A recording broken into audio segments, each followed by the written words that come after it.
Impulso luego pasa al haz de His.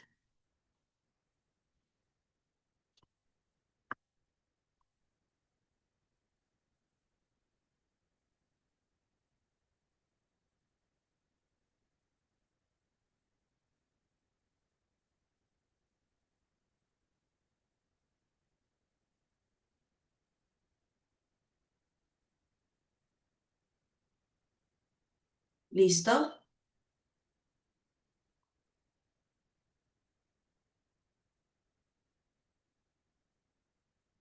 ¿Listo? El haz de His. Pero el haz de His también conduce, solo que el haz de His va a ir por acá, por la rama, por esta estructura, por la rama. Vamos a ver por acá, por la rama. Haz de His se va a ir por esta rama. Y vamos a observar que se divide en dos ramas, la rama derecha y la rama izquierda, o sea, viajan en paralelos al tabique interventricular. ¿Listo? Y finalmente en la punta del corazón llegan acá y se ramifican el lado izquierdo y el lado derecho. El lado izquierdo y el lado derecho. El lado izquierdo más se va a caracterizar porque el lado izquierdo más se va a caracterizar por aquellos que presentan, ya hijos, por aquellos que presentan, a ver, porque el izquierdo está más ramificado, o sea, hay más fibra de Purkinje, la fibra de Purkinje está más ramificada. ¿Por qué la fibra de Purkinje está más ramificada? ¿Por qué? Porque del izquierdo va a irse la aorta y de la aorta se va todo el organismo. ¿Listo? Y a nivel derecho, en el derecho vamos a encontrar ¿a quién? En el derecho encontramos al miocardio, o sea, a nivel ventricular. ¿Listo? Al miocardio, el izquierdo y el derecho. ¿Listo? El izquierdo y el derecho. Entonces, el sistema eléctrico del corazón. Ahí está, nuevamente. Profe, otra vez. Este nodo viene a ser el nodo sinusal y o nodo sinoauricular. Este nodo viene a ser el nodo auriculoventricular. ¿Listo? Ese es el nodo auricular. Una cosa es el nodo sinusal y otra cosa es el nodo auriculoventricular. Bueno, perdón, es lo mismo, pero está en el sinoatrial también, sinusal, sino auricular, sino atrial. ¿Listo? Y vamos a observar que está aquí en la base del corazón, o sea, en la base de esta arteria, en la base de esta vena, perdón, de la vena, la desembocadura de la vena cava superior. Luego tenemos el Bachmann, ¿listo? Torel y Beckenbach, así se llama. O sea, estos haces internodales, cada uno tiene su nombre, ¿ah? ¿Listo? Cada uno tiene su nombre. Eh,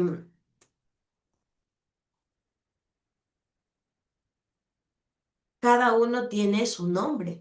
Este se llama Bachmann. Una ramificadura del Bachmann va hacia la aurícula izquierda. Entonces, el internodal, el tracto internodal anterior es este y se llama Bachmann. ¿Por qué? Porque es la principal vía que conduce desde el nodo sinusal, listo, al nodo auriculoventricular.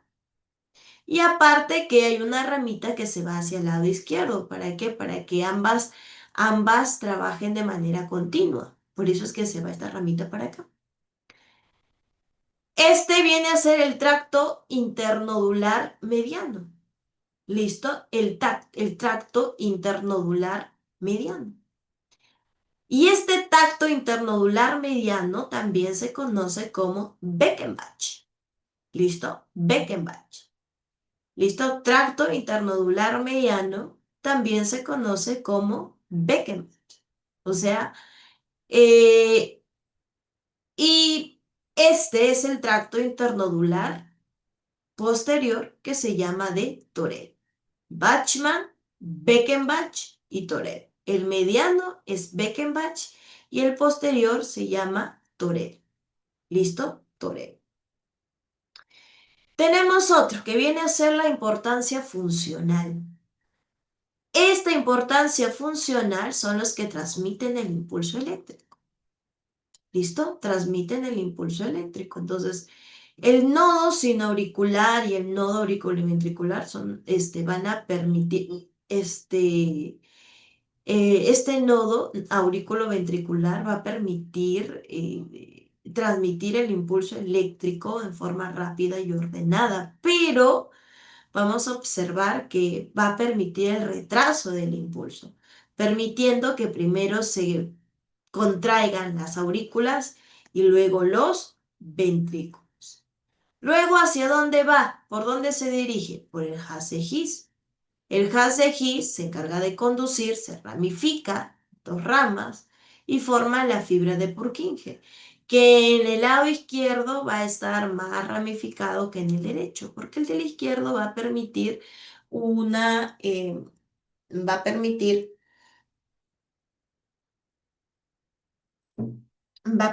por ejemplo, impulsar la sangre por la aorta hacia todo el organismo. ¿Listo? Hacia todo el organismo.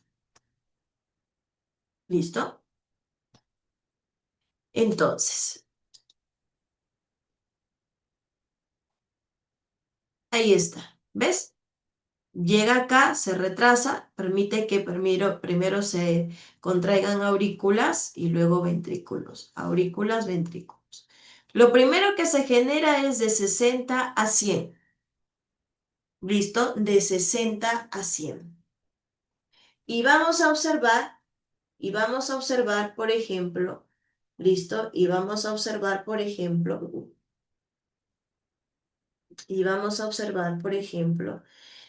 Eh, vamos a observar, y chicos, vamos a observar,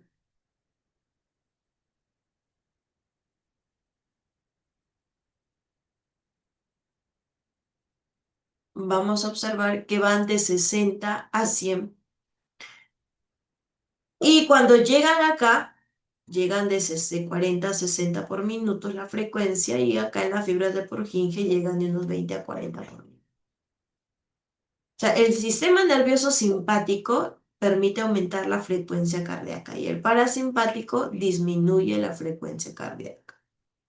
Cuando hablamos del ciclo cardíaco, ¿listo? Cuando hablamos del ciclo cardíaco.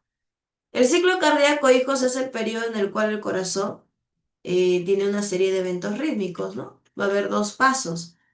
Va a haber una que se llama sístole, que sirve para la contracción, y otro diástole, que sirve para la relajación. O sea, ¿qué fases abarca sístole?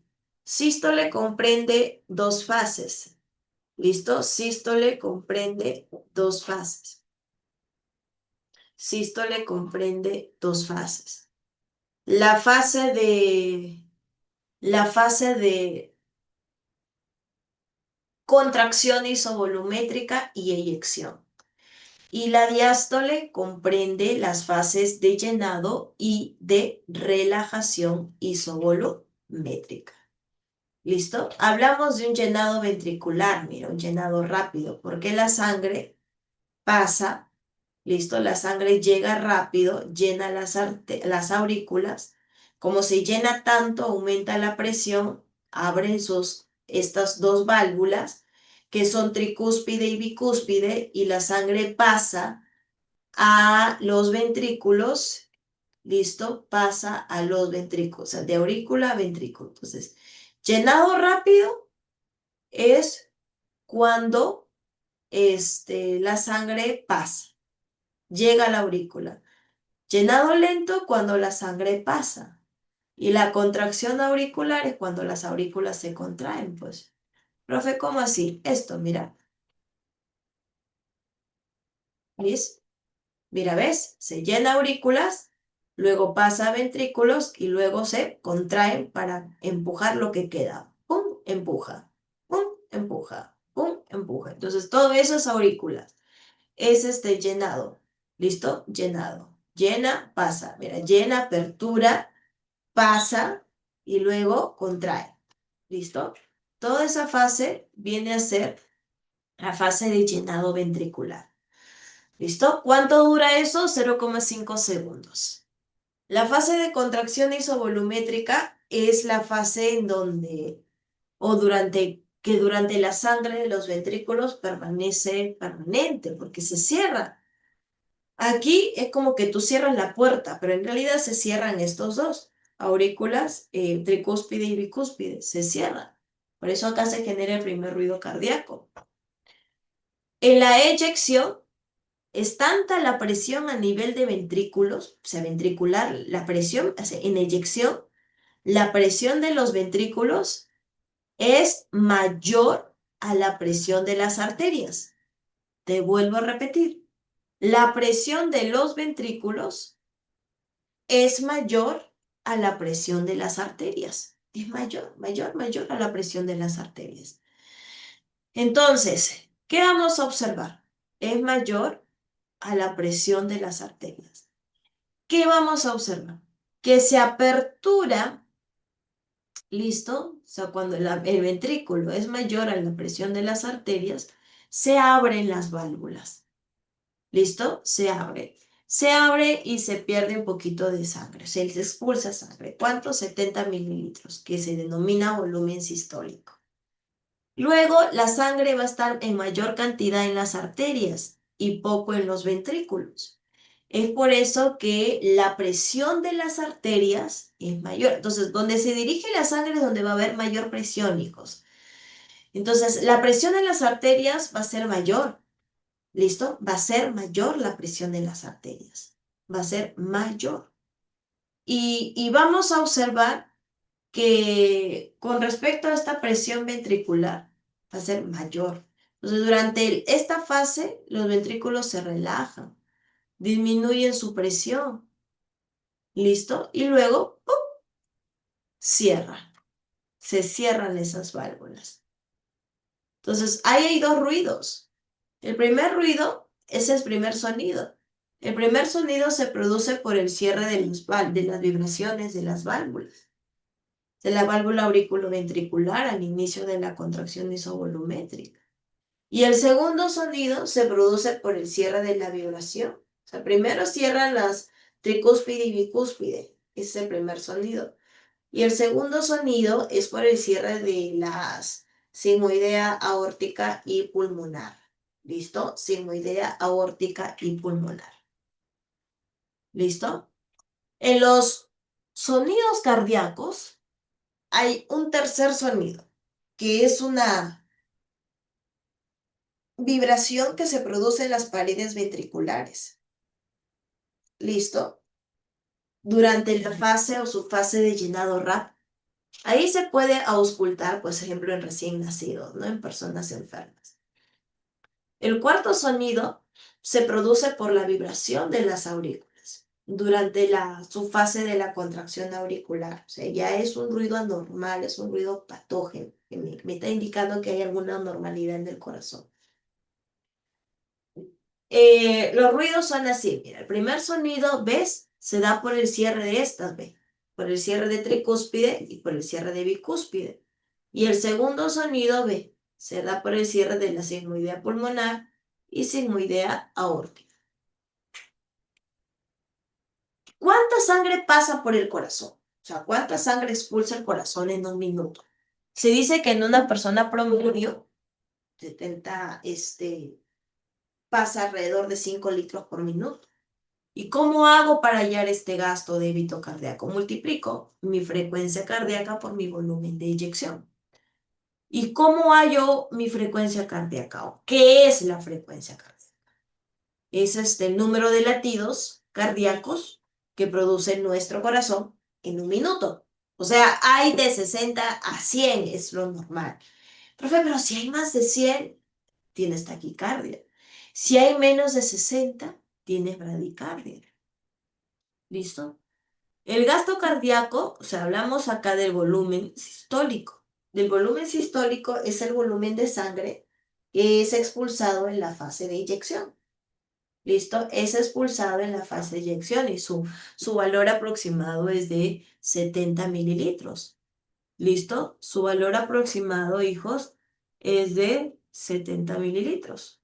Entonces, el gasto cardíaco, ¿listo? El gasto cardíaco en la frecuencia respiratoria por el volumen sistólico. Y la frecuencia respiratoria puede ser 70. Listo, por acá, espérate.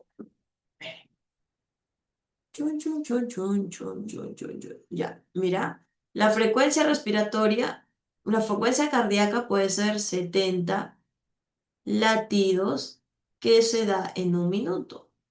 ¿Listo? Por el volumen sistólico que es 70 mililitros por latido.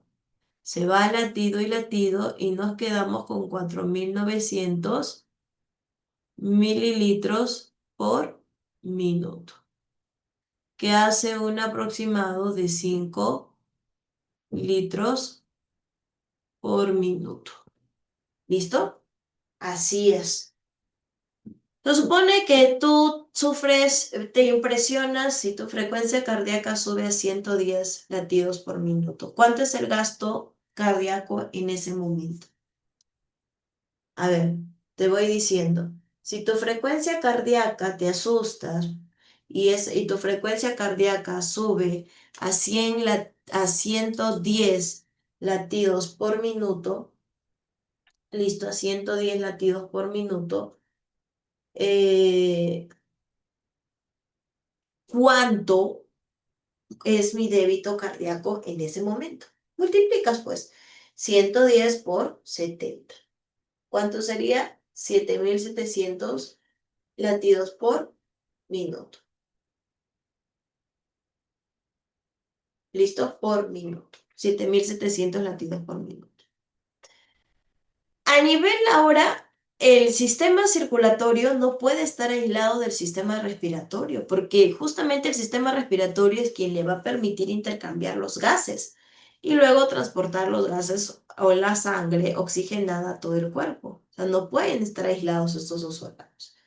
Entonces, el órgano, por ejemplo, si hablamos de sistema respiratorio, es todos estos conjuntos de órganos que se van a encargar de conducir el aire. Y van a conducir el aire desde el exterior a los alvéolos y realizar el intercambio gaseoso. ¿Listo? Se intercambia oxígeno por dióxido de carbono. ¿Listo? Hablamos acá, por ejemplo, de ventilación, de respiración externa y de respiración interna. Si hablamos del intercambio de gases, el intercambio de gases entre la atmósfera y la sangre, atmósfera, sangre y células consiste en tres fenómenos: en ventilación, en respiración externa y en respiración interna. Por ejemplo, a nivel de ventilación, ¿qué comprende? Comprende la inspiración, o sea, la entrada y la salida del aire entre la atmósfera y los pulmones. O sea, cuando ingresa y sale, o sea, inspiración y expiración. Mientras que la respiración externa se encarga del intercambio de gases y este intercambio de gases se da entre pulmones y la sangre. ¿Listo? Y la respiración interna es el intercambio de gases, ¿listo? De gases entre células, ¿listo? Intercambio de gases entre la célula, entre la sangre y las células. Hay dos componentes: quien conduce el aire y quien permite el intercambio.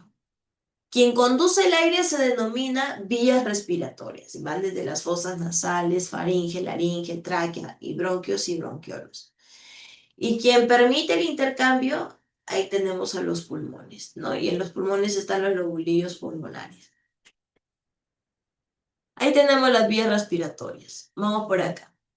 Estas fosas nasales. Importantísimo. La fosa nasal está dividida por el tabique nasal y se va a conectar por las narinas y las coanas. ¿Dónde está? Se ubica en la parte media de la cara, o sea, debajo del cráneo, o sea, en la parte superior de la cavidad oral. ¿Listo? En la parte superior de la cavidad oral. ¿Listo?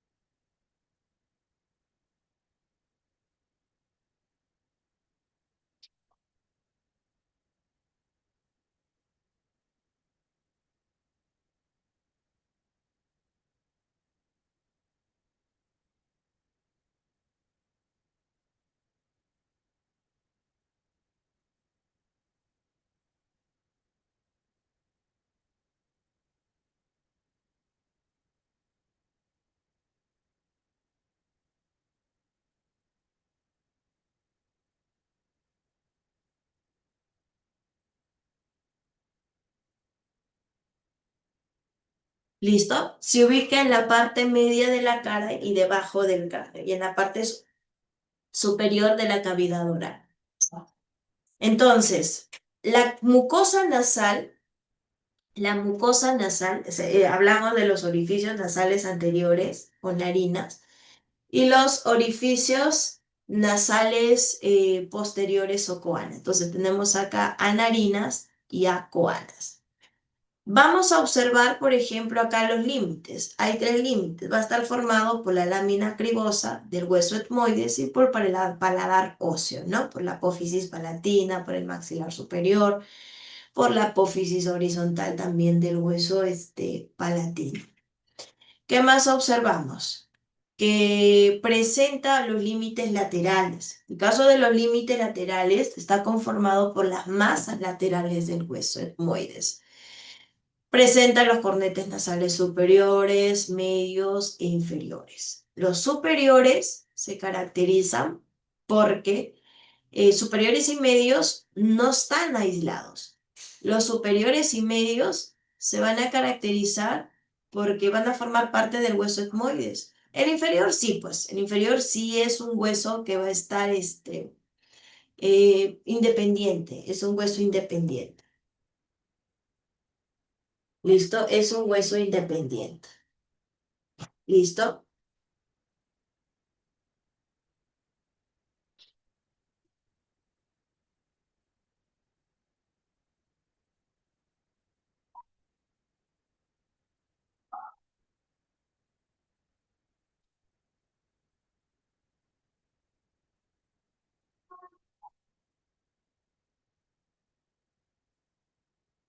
¿No? Entonces, vamos a observar, listo, vamos a observar que los cornetes generan un remolino de aire y y permite, permite,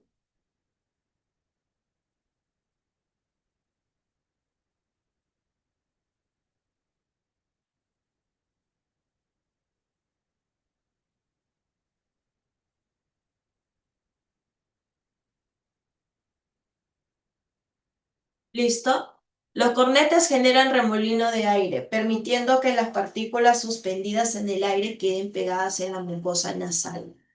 Entonces, hablamos aquí, por ejemplo, a nivel de etmoides. A nivel de etmoides, tenemos acá la lámina perpendicular.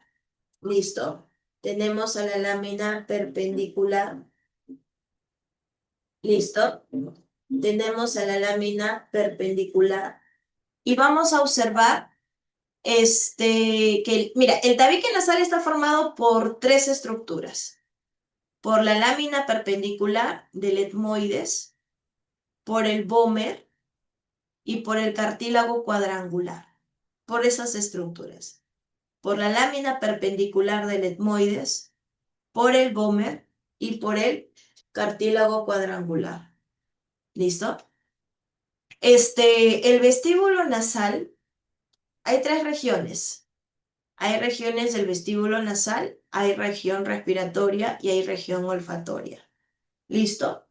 Hablamos, por ejemplo, a nivel del vestíbulo nasal, que es la porción más anterior y dilatada de las fosas nasales. Está revestida por un tipo de epitelio que se llama estratificado plano no queratinizado. Y posee células y glándulas sebáceas y sudoríparas, o sea, poseen pelos llamados también vibrisas. ¿Listo? Poseen pelos. ¿Listo? ¿Listo? ¿Listo?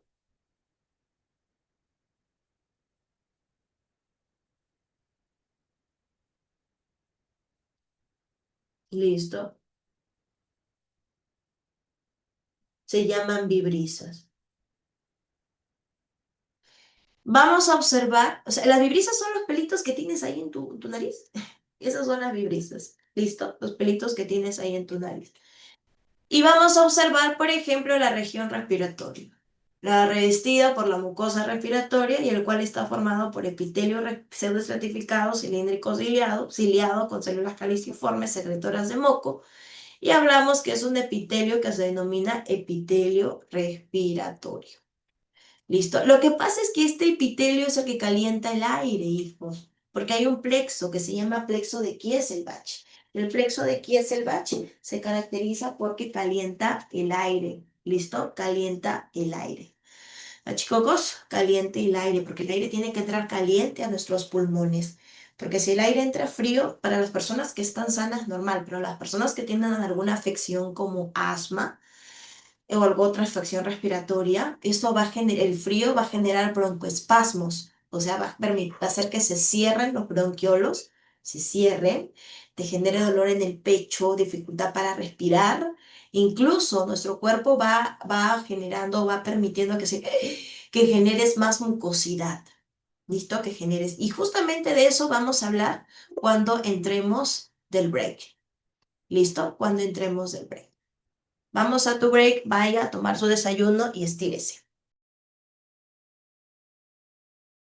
Calienta el aire. ¿Listo? Calienta el aire. Entonces, vamos a observar por acá. El plexo venoso calienta el aire, atempera y permite que éste llegue caliente a las vías aéreas inferiores. Entonces, la región olfatoria es esta acá que tiene que ver también con la lámina cribosa porque va a permitir el paso de los filetes nerviosos. Va a permitir el paso del nervio craneal 1, el par 1, que se va a encargar de percibir los estímulos olfatorios. ¿Listo? La mucosa nasal o membrana de Schneider se caracteriza porque comprende de dos membranas. ¿Listo? La pituitaria roja y la pituitaria amarilla. ¿Quién es la pituitaria roja? La mucosa respiratoria. ¿Quién forma parte de la mucosa respiratoria? La región respiratoria. La pituitaria amarilla forma parte de la membrana olfatoria. ¿Listo? La pituitaria amarilla forma parte de la membrana olfatoria.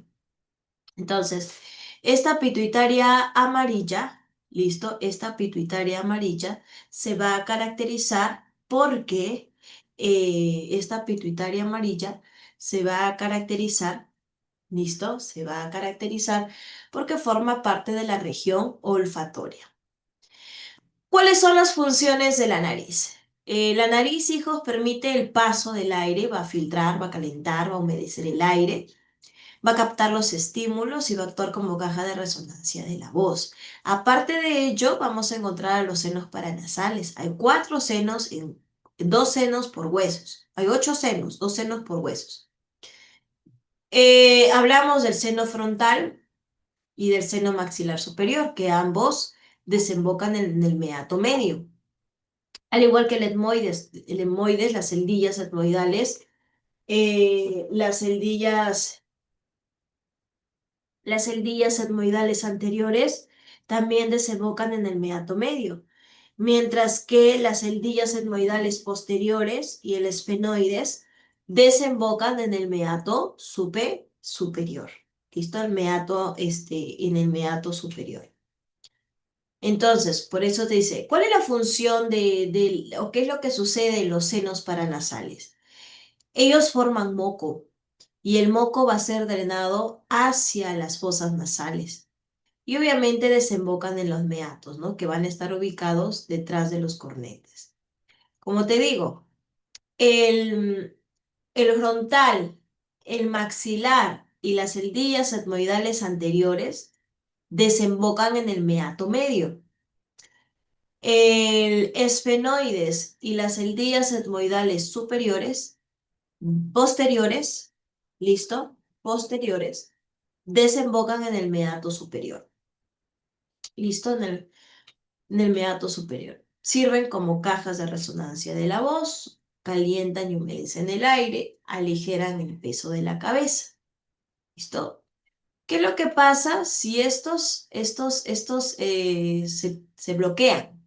O sea, no van a permitir el paso o el buen drenaje de los vasos del moco. Entonces, si se tapa, ya no drena bien, se llena de mucosidad.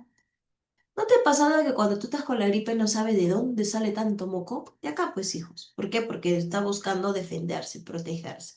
Y por eso genera moco, moco, moco, moco, moco, moco. Y te has dado cuenta que a veces estás de lo más normal y te duele la cabeza y luego te suenas el moco y sale un moquito verde. ¿Listo? ¿Es por qué? Porque cuando el moco se queda acumulado en los senos paranasales, genera presión. Y luego de generar presión, te genera dolor, o sea, te genera una sinusitis. ¿Listo? Y luego eliminas el moco. ¿Listo? A nivel de la faringe, observamos acá que hay una definición. Presenta un órgano músculo membranoso y presenta una forma tubular. Entonces, se comunica con las fosas nasales.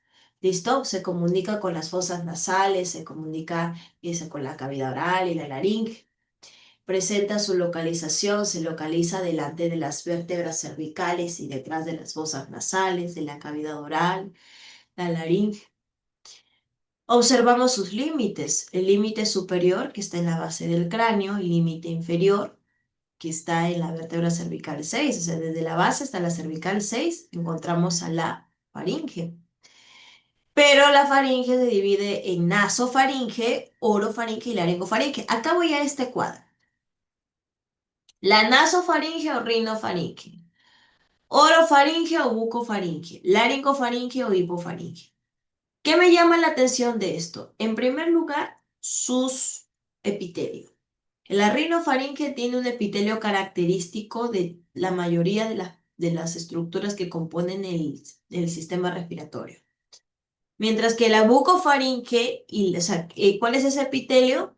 Pseudoestratificado, cilíndrico, ciliado. Mientras que la bucofaringe y la laringofaringe forman el velo del paladar. ¿Listo? Forman el velo del paladar hasta la altura de la hioides. Y forman el estratificado plano no queratinizado. ¿Listo? Entonces, vamos a observar por acá, por ejemplo, a nivel respiratorio. ¿Listo? A nivel respiratorio y digestivo. ¿Ok? La laringofaringe se va a caracterizar.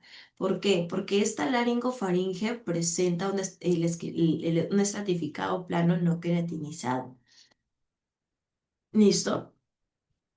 Igual que la bucofaringe.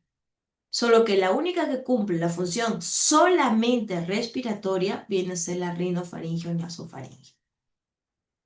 La laringe ya viene a ser el músculo que está pequeño, está delante de la faringe y va desde la cervical 4 hasta la cervical 6.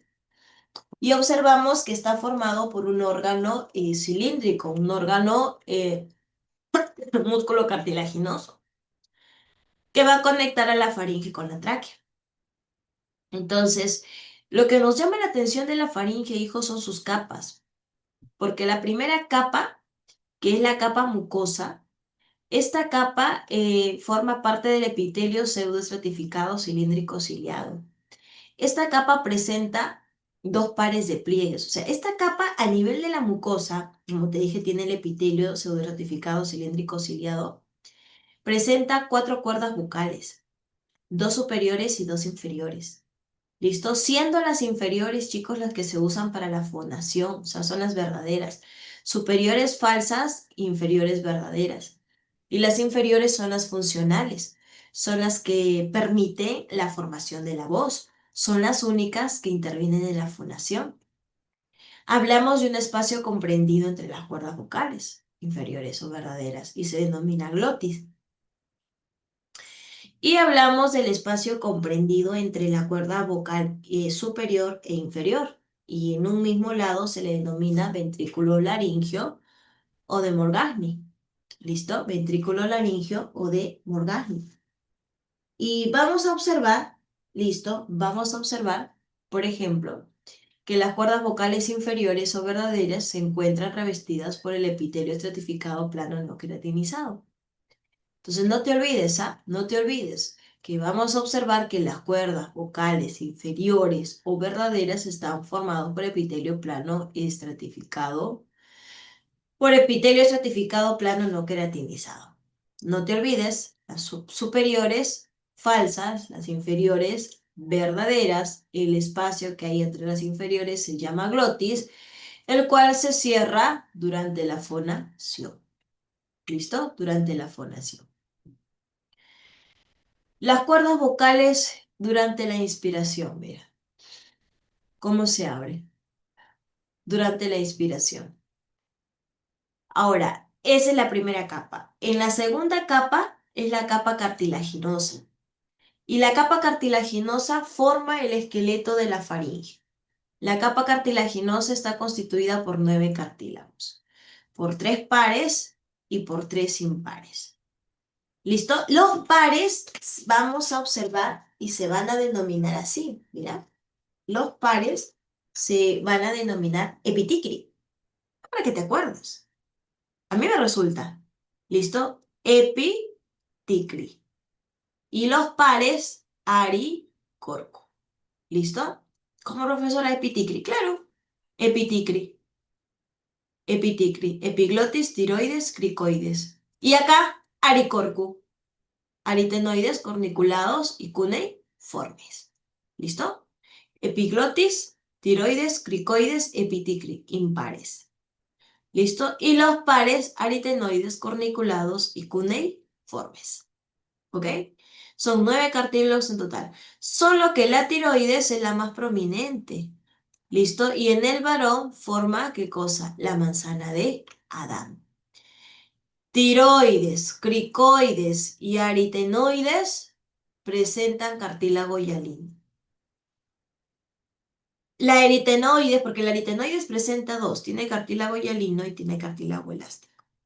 Epiglotis, aritenoides, corniculado y cuneiforme presentan cartílago elástico.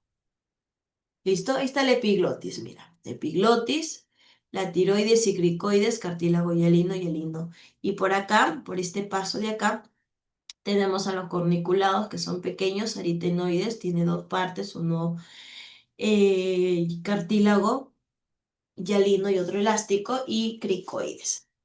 ¿Listo? Cricoides.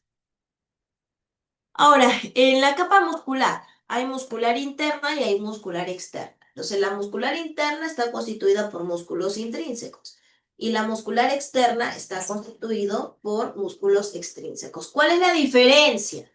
Que los músculos intrínsecos presentan, mueven ciertas porciones de la laringe, mientras que los músculos extrínsecos mueven a toda la laringe en su totalidad, o sea, toda la laringe. ¿Listo? Mueven a toda la laringe. ¿Para qué es importante? Para la fonación. ¿Por qué? Porque están las cuerdas vocales. ¿En qué capa? En la capa, ¿cómo se llama? En la capa mucosa. ¿Listo? En la primera capa. En esta capa, mira. En esta capa. Mucosa. ¿Ya ves? En la capa mucosa. A nivel de la tráquea, hijos, la tráquea es toda esta vía. Toda esta vía, toda esta vía. La tráquea es una vía tubular, es una vía fibrocartilaginosa. Es una vía que permite el paso del aire desde la laringe hacia los bronquios. Eso es lo que hace. ¿Listo? Es una vía tubular, fibrocartilaginosa y que permite el paso del aire desde la laringe hacia los bronquios. Y vamos a observar, por ejemplo, sus características, ¿no? Se encuentra ubicado en el mediastino superior, está por delante del esófago, está por detrás del esternón. ¿Listo? Por detrás del esternón. Y vamos a observar, ¿listo? Vamos a observar que su límite superior está a nivel de la sexta vértebra cervical y su límite inferior está a nivel de la vértebra dorsal, ¿ok? A nivel de la vértebra dorsal. A ver, ¿Qué más? ¿Qué más? ¿Qué más? ¿Qué más? ¿Qué más observamos por acá? ¿Listo? ¿Qué más observamos por acá? Ah, y su longitud, sí, pues es de 12 centímetros.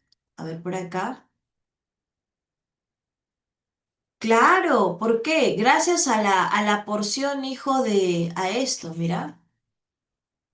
A esto, fíjate. A esto, mira. Así como si nosotros, así como el aire puede pasar al estómago, por eso, ¿no ves? Tu estómago se llena de aire. También puede pasar comida por las vías respiratorias. Que eso es atípico en realidad, es atípico porque generalmente la glotis se cierra cuando hay deglución, se cierra la glotis. O sea, cuando estás pasando el alimento se cierra la glotis. Pero sí he escuchado de casos en que pasa alimento por las vías respiratorias provocando asfixia. Cuando en las personas, por ejemplo, que constantemente, este, o fue una casualidad, vomitaba constantemente. ¿Listo? Vomitaba. Tú dices, profesora, pero a veces yo me enfermo y vomito. No, no, no, no, no. No me refiero a eso. Me refiero a que hay personas que, por ejemplo, que comen y rápidamente se producen el vómito. O sea, ni siquiera permiten que se digiere el alimento. ¿Listo? Ni siquiera permiten que el alimento se digiere y el alimento sale, se expulsa tal y cual está. Y por ahí de repente, en donde está produciéndose cada rato la glotis, y eso me refiero a cada rato, la glotis no cierra bien y por ahí se escapó uno que otro residuo sólido produciendo asfixia en la persona, ¿no? Es un caso curioso que sí había leído. Listo, había leído. Por eso, ¿por qué? Porque a nivel de acá ya tiene dos porciones. ¿Por qué la laringofaringe sí es netamente digestiva? ¿Por qué? Porque la laringofaringe, esta parte, se comunica con la laringe. Y se comunica con la laringe mediante el aditus laringio. La faringe se comunica con la boca mediante el istmo de las fauces, que es normal. Y el aditus laringio. Listo, el aditus laringio. ¿Bien, Rodrigo? Ahora, aquí mire, ahora, a nivel de la tráquea, vamos a igual encontrar cuatro capas, ¿no? Mucosa, submucosa, cartilaginosa y adventicia. La capa mucosa presenta un epitelio pseudoestratificado cilíndrico ciliado. Entonces, presenta células caliciformes y células secretoras de moco. ¿Listo? Presenta células caliciformes y secretoras de moco. Entonces, vamos a observar que presenta también su capa submucosa. Y la capa submucosa es de tejido conectivo laxo, ¿no? Y también hay glándulas seromucosas. Vamos a observar, por ejemplo, vamos a observar a la capa cartilaginosa que está constituida por 16 a 20 cartílagos traqueales incompletos. Entonces, uno de ellos viene a ser el cartílago hialino en forma de C, uno debajo de otro están abiertos y vamos a observar que van a estar cerrados por las fibras transversales, ¿no? Entonces, ¿qué quiere decir? ¿Qué quiere decir? La capa cartilaginosa está constituida, te vuelvo a repetir, de 16 a 20 anillos traqueales incompletos. Entonces, profesora, ¿cómo así? Esto, mira, wait, esto, mira, ¿ves? Todo esto es cartílago hialino y todo esto viene a ser músculo liso. Cartílago hialino y lo que se conoce o considera como músculo liso.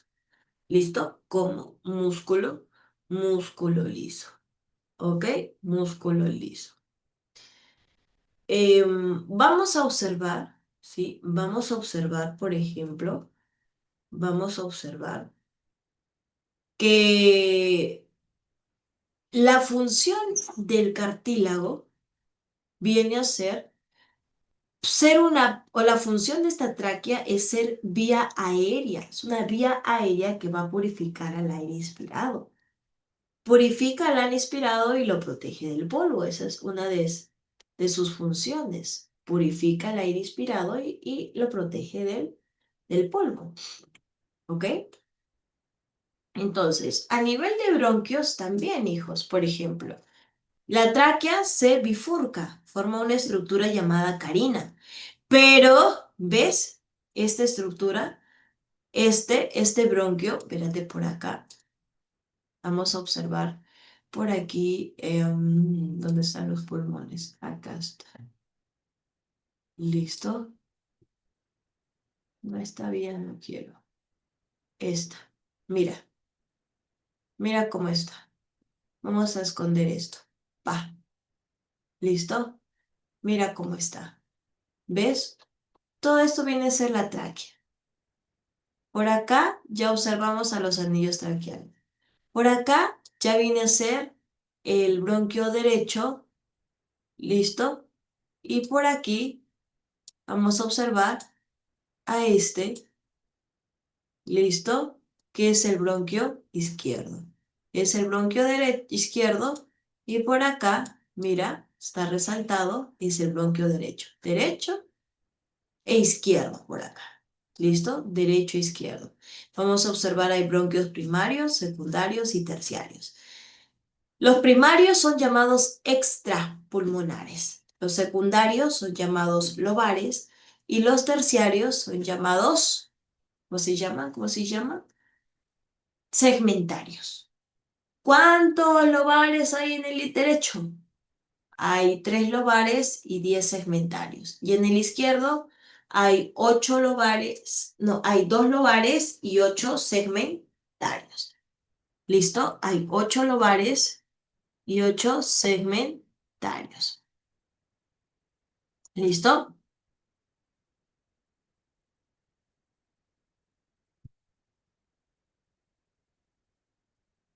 ¿Listo? 8 lobares y 8 segmentarios.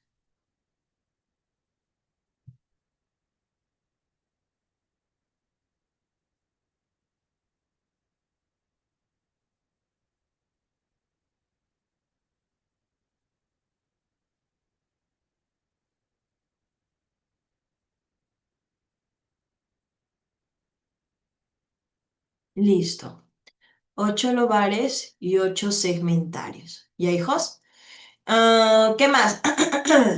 Mire, lo que pasa, tenemos por acá, es que los bronquios inician a nivel de la cuarta vértebra dorsal, se forman a nivel de la cuarta vértebra dorsal.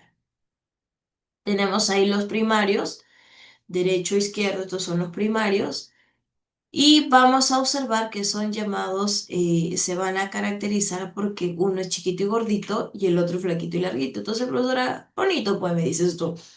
Ya, el derecho es de menor longitud y de mayor diámetro, por eso te digo chiquito y gordito. Y el izquierdo es de mayor longitud y de menor diámetro, por eso te digo flaquito y larguito. ¿Listo? Flaquito y larguito. ¿Ok? Flaquito y larguito. Flaquito y larguito. ¿Listo? Flaquito y larguito. Entonces,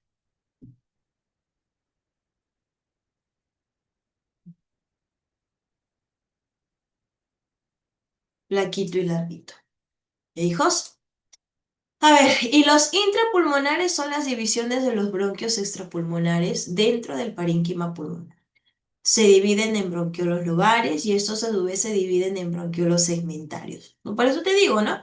Lobares en el derecho, 3, en el izquierdo, 2. Segmentarios en el derecho, 10, en el izquierdo, 8. ¿Listo? ¿Cómo puedo diferenciar histológicamente al bronquio extrapulmonar del intrapulmonar? Es que el bronquio extrapulmonar se va a caracterizar, ¿listo? El bronquio extrapulmonar se va a caracterizar, ¿listo? en que presenta una extrapulmonar, tiene un anillo en forma de C, ¿listo? Tiene un anillo en forma de C. Y vamos a observar, por ejemplo, que este anillo tiene, profesora, ¿y cuál es la parte que le falta? Pues la parte que le falta, hijos, es que, es que esta estructura tiene tejido muscular liso.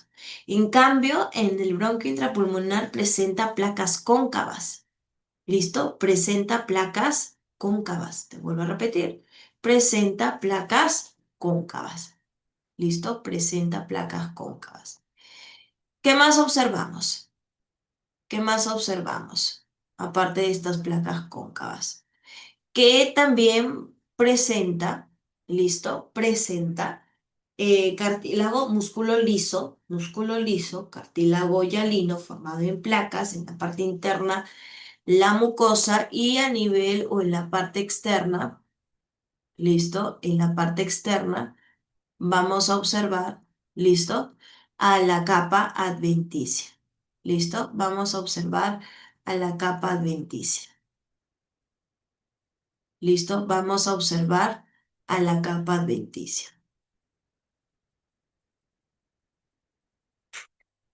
Listo. Ahora, es una función respiratoria que purifica el aire inspirado y que lo protege. Lo protege del polvo. ¿Listo? Por ejemplo, son tubos de los bronquiolos son chiquitos, hijos, son de un diámetro súper pequeño.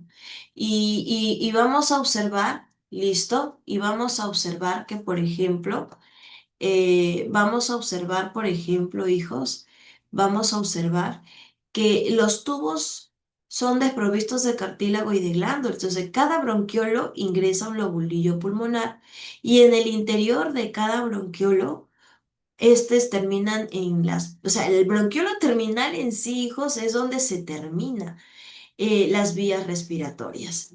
¿Listo? Es donde ya vamos a observar y donde se va a terminar las vías respiratorias. ¿Listo? Las vías respiratorias. ¿Ok? Las vías respiratorias. Entonces, vamos a observar, ¿sí? Vamos a observar, por ejemplo, ¿listo? Vamos a observar, por ejemplo, que los bronquiolos presentan un tipo, o sea, solo bronquiolos, ¿ah? Porque hasta los segmentarios, vamos a observar que hasta los segmentarios se van a caracterizar porque presentan, hasta, claro, si los cementarios presentan epitelio pseudoratificado cilíndrico ciliado, mientras que aquí en los bronquiolos presentan otro tipo de epitelio, que viene a ser el cilíndrico ciliado en realidad. ¿Listo? Viene a ser el cilíndrico simple, cilíndrico ciliado. ¿Listo? Viene a ser el simple cilíndrico ciliado. ¿Ya, hijos? Es el simple cilíndrico ciliado. ¿Ok, chicos? Es el simple cilíndrico ciliado. Aquí observamos los bronquiolos normales. ¿Listo? Y acá observamos al bronquiolo osmático. ¿Listo? Mira cómo se engrosa la pared y cómo se va cerrando la vía aérea. Ya los pulmones vienen a ser la parte respiratoria. ¿Listo? Ya los pulmones son la parte respiratoria. ¿Listo? Los pulmones son la parte respiratoria. Entonces, los bronquiolos respiratorios, el conducto alveolar, el saco alveolar y los alveolos. Bronquiolos respiratorios, conducto alveolar, saco alveolar y los alveolos. ¿Listo? Los pulmones son órganos pares, son órganos ubicados en la caja torácica. ¿Listo? Y aparte de ello, tienen una membrana que se llama pleura. Y la pleura tiene dos capas. O sea, hay dos hojas, una pleura visceral, lo mismo que en el pericardio. Es una pleura visceral y una pleura parietal. Y entre las dos pleuras, ¿qué cosa hay? Un líquido pleural. Profesora, ¿por qué lo pasa rápido? Porque es lo que te estoy diciendo, ¿no? Son órganos blandos, son esponjosos, son elásticos, están en la cavidad torácica.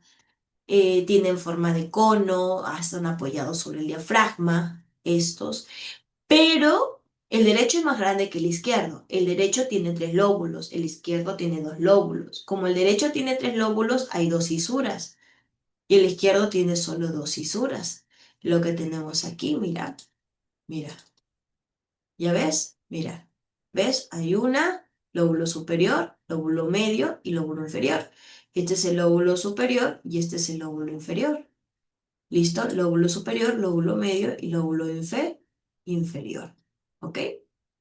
El feto, su lóbulo, su color, su lóbulo es más rojito, o sea, el recién nacido es rosado, el del adulto ya es gris, el anciano es negruzco, o sea, debido al depósito de carbono, al parénquima, la antracosis. ¿Listo? Y con su morfología, acá está, pues, ¿ya ves? Mira, está sobre el diafragma. O sea, presenta una vértice, una base a nivel del diafragma. Tiene tres caras, ¿no? La cara externocostal porque mira las costillas, la cara interna o mediastínica porque mira el corazón, y la cámara o parte inferior, ¿no? Que mira el diafragma, por eso se llama inferior o diafragmática. Aquí vamos a tener dos cosas. Una cosa es ilio y otra cosa es pedículo. El hilio pulmonar es por donde pasa el pedículo pulmonar. ¿Cómo así? El hilio es el orificio, hijos. Y el pedículo son estas estructuras. Mira, esto. Son las estructuras.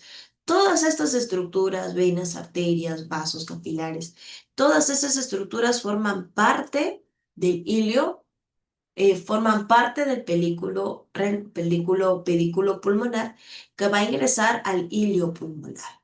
¿Listo? Ingresa al hilio pulmonar. El lóbulo, ya te he dicho, el pulmón derecho tiene tres lóbulos, dos cisuras, el izquierdo dos lóbulos y una cisura que es la cisura oblicua. En el derecho hay 10 segmentarios, en el izquierdo hay 8 segmentos. Ahora, la unidad anatómica funcional del pulmón se llama lobulillos pulmonares. Y en el lobulillo pulmonar vamos a observar que empieza desde el bronquiolo terminal, o sea, pero acá termina pues las vías respiratorias. Porque desde el bronquiolo respiratorio, bronquiolo, conducto alveolar y el saco alveolar, desde el bronquiolo respiratorio se llama así porque ya hay alveolos. ¿Listo? Ya hay alveolos. O sea, ya se puede realizar el intercambio gaseoso. Los alveolos están presentes desde el bronquiolo terminal. Y son algunas evaginaciones en forma de saco, pero que van a estar constituidas por tres células. ¿Cuáles son esas células, profe? Dices tú. Estas, neumocitos 1, neumocitos 2 y las células polvo. ¿Cuál es la función de los neumocitos 1? Realizar los intercambios de gases. ¿Y cuál es la función del neumocitos 2? Que el neumocitos 2 forma la sustancia surfactante. Ahí está, mira. Neumocitos 1, células epiteliales, cubiertas, planas, permite la difusión de gases. Neumocitos 2 son células que se encargan de sintetizar fosfolípidos, o sea, la sustancia surfactante. Y esta sustancia evita el colapso, ¿no? Que el alveolo colapse durante la inspiración. Y la pared del alveolo también posee macrófagos, los macrófagos alveolares, aquellos que eliminan los cuerpos extraños del alveolo. Entonces, a nivel de endotelio, que es la capa que reviste la parte interna, el endotelio y el neumocito se comunican para que el intercambio gaseoso se dé por el intercambio por difusión en realidad, porque pasan de una zona de mayor concentración a una zona de menor concentración. Habíamos visto la pleura. ¿Qué habíamos dicho de la pleura? Que es una membrana serosa, es fibroelástica, que protege el pulmón y que tiene dos capas. Una pleura, hoja visceral y una hoja parietal. La visceral es la que está pegada acá a la víscera, pues al pulmón. Y la parietal es la más externa. Entre los dos hay este espacio que es el espacio pleural y obviamente hay líquido pleural que actúa como lubricante. ¿Listo? Ahí está la visceral pegada acá y la parietal. El corazón también se irriga, chicos. Hay dos tipos de irrigación. La funcional, que es donde llega la arteria pulmonar, realiza el intercambio gaseoso y elimina la sangre ya oxigenada por las venas pulmonares hacia el corazón y del corazón se ha esparcido hacia todo el organismo. Pero también presenta una irrigación nutricional que está dada por las arterias bronquiales, donde las ramas de la aorta que conllevan a la sangre oxigenada en los pulmones, ¿listo? Hay ramas de la aorta que van a permitir que se realice este proceso. Y luego, bueno, retorna, ¿no? Retorno venoso a las venas bronquiales. Entonces, las arterias pulmonares y venas pulmonares son funcionales. Las arterias bronquiales y venas bronquiales son nutricionales. Ahí están las arterias y venas pulmonares. A nivel, por ejemplo, acá, cuando hablamos de la fisiología respiratoria, hablamos de la frecuencia respiratoria. Y la frecuencia respiratoria es el número de ciclos respiratorios, o sea, inspiración y expiración. Eso ocurre, por ejemplo, en el neonato, con 30 a 60 respiraciones por minuto, que tienen más respiraciones. Ya el niño baja de 20 a 40 y el adulto es 18 de 14 a 18. ¿Cómo mido esto, profesora? Por la espirometría, pues es el registro de volúmenes pulmonares y el cálculo de capacidades pulmonares. Hay otros tipos de volúmenes, por ejemplo, el volumen ventilatorio o volumen tildal. Es esto, mira, acá lo vamos a ver. Este es el volumen de aire corriente, es el volumen que entra. El volumen de reserva inspiratoria es cuando haces una inspiración forzada. El volumen de reserva expiratoria es cuando haces una expiración forzada. Y el volumen de aire residual es lo que queda en nuestros pulmones luego de una expiración forzada. Luego hablamos de sus capacidades. La capacidad inspiratoria es la suma de estos dos, del volumen de aire corriente, que es 500 mililitros, con el volumen de reserva inspiratoria.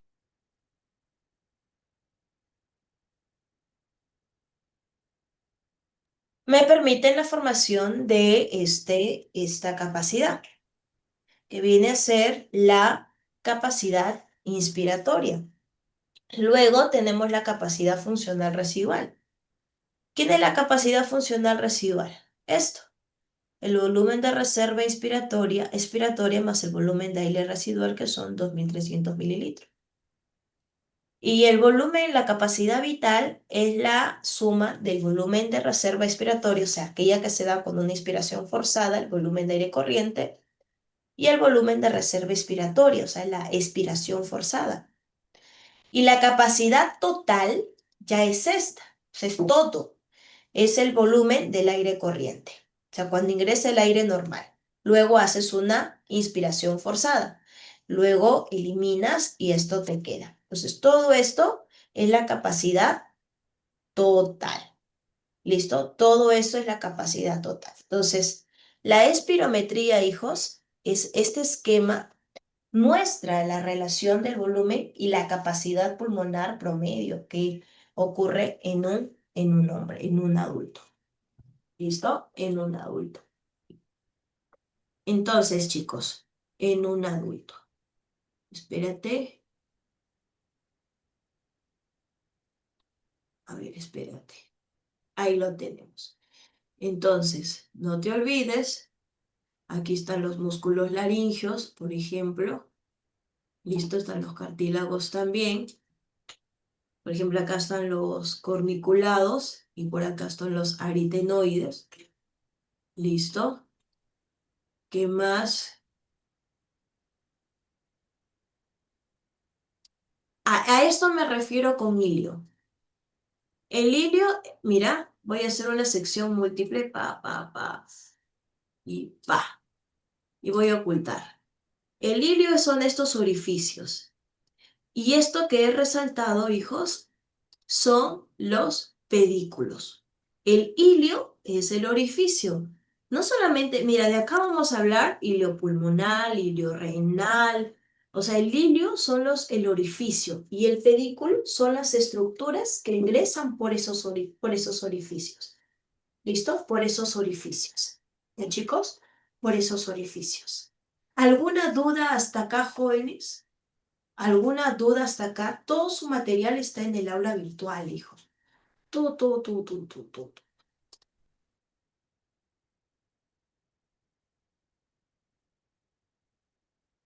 A ver por ahí, Rodríguez, Flores Namoc, Jeremy. Hijos, no decaigan, no decaigan, hijos, no decaigan. No decaigan, hijos, y a seguir estudiando. ¿Todo claro, Rodríguez Mendoza? Sí, hijo. ¿Todo claro, chicos? ¿Todos? Porque hoy día hemos tratado lo que viene a ser sistema. Ah, otra cosita. Este. No, el COVID tiene el SARS-CoV-2, o sea, que causa la enfermedad del COVID, tiene en realidad sus orígenes, tiene sus receptores a nivel de hígado, a nivel de riñones y a nivel de pulmones. O sea, daña esos tres órganos. Y hijos, y otra cosita, me olvidaba de decirles. En las plantas hay tres tipos de estructuras que nos van a permitir el intercambio gaseoso.